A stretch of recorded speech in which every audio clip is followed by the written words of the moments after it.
গোল্ডের প্রতি ফ্যাসিনেশন আমার ছোটোবেলা থেকেই অনেক বেশি। গোল্ডের যে কোনো জিনিসই আমার অনেক বেশি পছন্দের।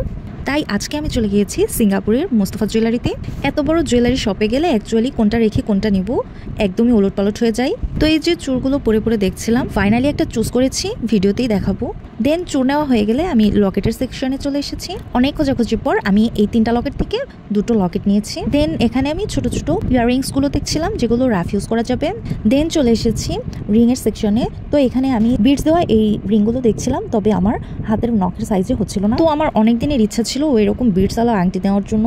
তো যেহেতু আমার সাইজে হচ্ছে না তাই আর এটা নেওয়া হলো না। দেন এখান থেকে গেলাম নোসপিন সেকশনে।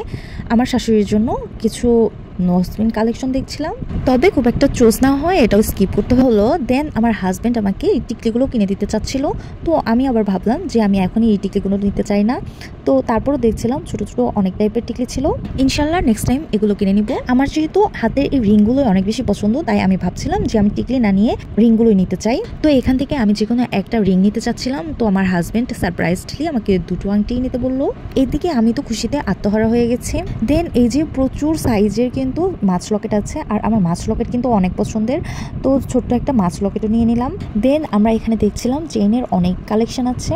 তো এখানেই মোটা চিকন অনেকগুলো চেইন আমরা দেখছিলাম। তো অনেকক্ষণ ঘোরাঘুরি আর দেখাদেখি করার পর ফাইনালি এখন এই যে আমার হাজব্যান্ড ডলারগুলো গুনে গুনে দিয়ে দিচ্ছিল। দেন এই যে টাকাগুলো নিয়ে বক্সে করে আমাকে সবকিছু দিয়ে দিচ্ছিল। তো আমি বলছিলাম যে আমাকে রেড কালার বক্স দেওয়ার জন্য। এক একটা সেকশন যেহেতু আলাদা আলাদা, তাই এক একটা সেকশনে গিয়ে আমাদেরকে এভাবে টাকাগুলো দিতে হচ্ছে। এদিকে এই যে জিএসটি ক্লেম করার জন্য কাগজে লেখালেখি করছে অ্যান্ড আমার পাসপোর্ট নিয়ে নিচ্ছে।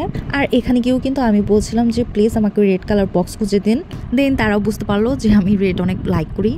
তো এখানে সবগুলো কেনাকাটা হয়ে গেলে সব ফর্মালিটি শেষে আমি যাচ্ছি জিএসটি কাউন্টারে।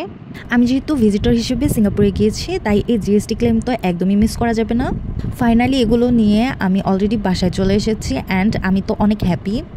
এত বেশি হ্যাপি হবার তারও আবার একটা কারণ আছে, সেটা হলো আমি যতটুকু এক্সপেক্ট করেছিলাম তার থেকে অনেক বেশি পরিমাণে আমার হাজব্যান্ড কিনে দিয়েছে।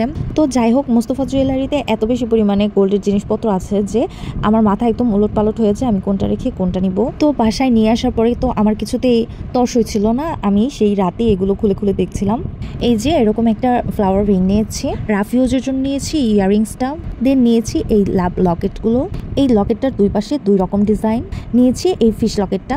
দেন এখানে এই যে প্রায় 1 ভরির একটা চেইন আছে। আর এই যে ব্যাঙ্গলসগুলো দেখতে পাচ্ছেন এগুলোতে 2টো মিলিয়ে প্রায় 3.5 ভরির মতো আছে। তো আমার তো অনেক দিনের ইচ্ছা ছিল এরকম টাইপের ব্যাঙ্গলস পরার জন্য। ফাইনালি আমার শখটাও পূরণ হয়ে গেল। আর এখানে আমার হাজব্যান্ড এই যে রিংগুলো আমার হাতে পরিয়ে দিচ্ছিল।